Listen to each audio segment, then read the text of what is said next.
Hi, I'm Amelia and welcome back to Smash Course. To all of the astonishingly uneducated fellow students viewing this video. Today we'll be learning about rationalism.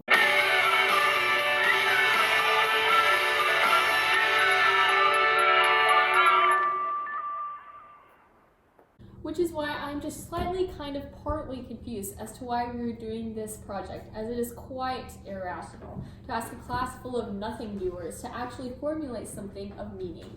Just kidding. Nonetheless, what is rationalism, one might ask? And my response to that would be, it's 2019 for Lord's sake. Use your thumbs and look it up. Following that, I would respond by saying that rationalism is the literary period in which the belief that opinions and actions should be based on reason rather than emotion or religion began to grow.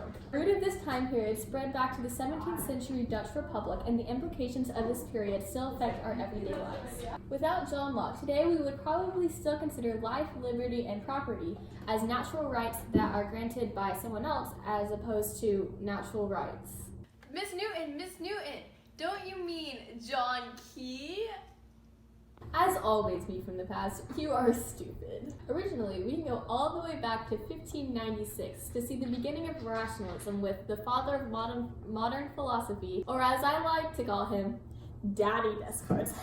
John Adams was a big part of writing this piece, but someone who should have been a big part was cut off. Let's go to the thought bubble. One day there were two people, one named John, one was named Abigail. They were like, we are now married, even though I'm 24 and you are 15. John acquired an important role. One might call that important role the place of the president. But even before he was an elite of the Constitutional Convention, such a cool guy, people didn't like the president because he was so stupid. Others did like the president because he was stupid. Most found him to be one of the most rational figures of the time.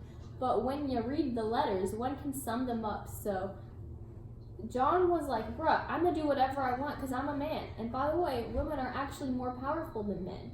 Abigail was like, bruh, don't do whatever you want because, wait, what? You think women are more powerful? Okay, cool, let me write the Constitution. Then they said their things over and over again in 1,100 pieces of paper that were sent through a mail. Thanks, Thought Bubble. Basically, Abigail very politely asked John to remember the ladies. And if we're being honest, you should too, or we'll end up wasting 1,100 pieces of paper just to write your significant other, and then we'll have to resort to fake trees and buy bottles of air. But like my man John beautifully said, we know better than to appeal our masculine system, so in the end, we don't end up remembering the ladies. But don't fret, girls. Elizabeth, when did we get rights? Oh, we get more rights in voting in 1920, 144 years later. Great. That's time for a secret compartment. Let's see what's inside. An orange! You see, this situation was very ironic. John Adams was found to be extremely rational while writing the Declaration, as his new ideas and policies were based on reason. Let's go to the open letter. What will it be today, Elizabeth? Oh, letters from Abigail to John to Abigail. Who would have known? No, like really, I didn't. Elizabeth wrote all of this. In March of 1776, Abigail wrote to John, who was away at the Continental Congress. She begins with questions. Where did the fleet go? What kind of defense can Virginia put up?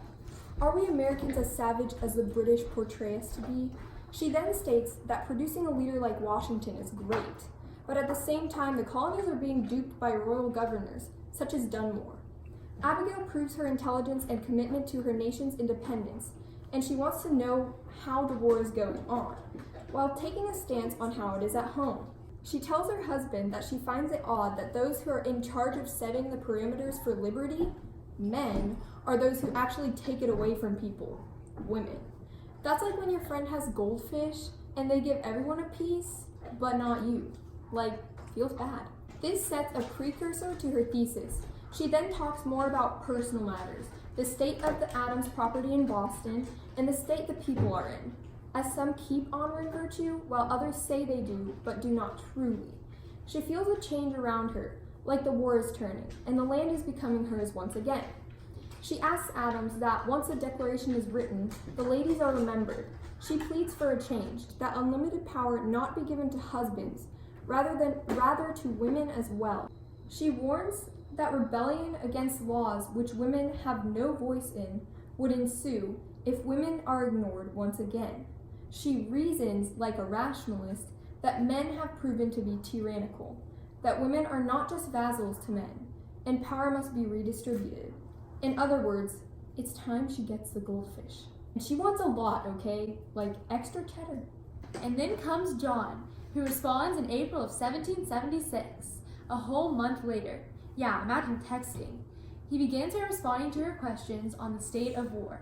He responds dryly, "You ask, I answer." But oddly enough, he speaks to her as if she is his peer, not as if she, as a woman, is below him. He tells her about how it is in Virginia, warns that an aristocracy and military can lead to how it is in North Carolina.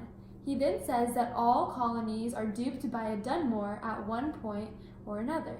He says that a tendency to believe something as real or true and the want of foresight are imperfections of the human character that thus tinge up politicians. He says that appreciating material things over moral principles will lead to more than just political problems, and that he is happy that his wife feels better about the situation at home.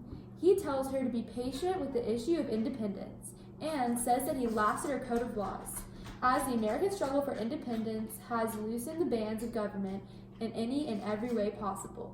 But most importantly, John counters Abigail's thesis, saying that women have all the power.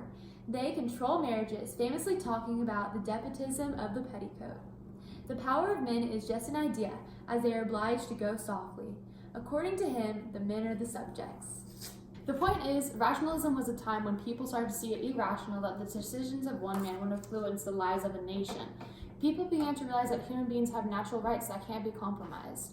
People began to stop accepting the way things were just because one person said that's how it ought to be. I hope you begin to notice that I've been using the word people, not just men. So why did these rights end up applying to only men, specifically those who are white and owned property? We want to leave you with what we redefine rationalism to be, a period in which reason almost overcame emotion, because reason did not overcome bias. Here's an example. When John Adams signed the Constitution, knowing everything that his wife begged him for, he signed a document that began with the words, "We the people." But in reality, the natural and unalienable rights that the document granted only applied to a certain people.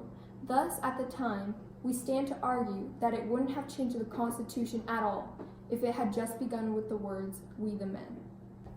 Well, that's it for today. Thanks for watching. We'll see you next week when we take a close look at rationalism and how it applies to grading. As in, it's only rational that Keenan gives us 100 because everyone sitting in this classroom either knows that we just nailed this or is playing Snake. Accept the facts. Smash Course is produced and directed by Elizabeth, aka Stan. Our script supervisor is Kate Heinrich. The show is written by my high school counterpart, Amalia Newton, and myself. And our graphics team is Thought Bubble. If you want to guess the phrase of the week, you can do so never. If you have a question about this video, please don't ask us, we probably don't know the answer. Thanks for watching, and as we say in my hometown, don't forget the Alamo, we lost.